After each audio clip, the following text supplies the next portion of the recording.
Во рамки на деновите на општина Карпош ја спроведуваме јесенската акција за засадување на нови дрвја.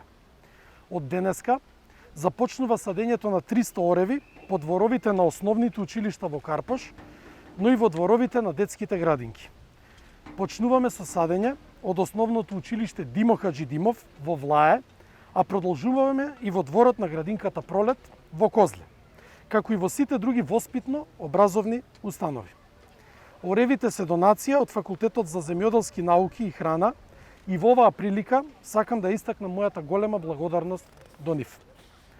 Паралелно, раззеленуваме и со нови 150 листопадни дрвја, јавори и липи. Акцијата започна од Карпош 4 на потекот околу Антико, како и на улицата Васил Чакаларов кај Порта Козле. Заштитата на животната средина е приоритет број 1. Сведоци сме на сериозно аерозагадување, но како локална самоуправа превземаме повеќе мерки за негово намалување. Токму во оваа близина, во градинката Пролет, во населбата Влае 2, неодамна го променивме и системот на грејење од нафта на термални пумпи, со што има 11 килограми помалку PM10 честички на дневно ниво во воздухот.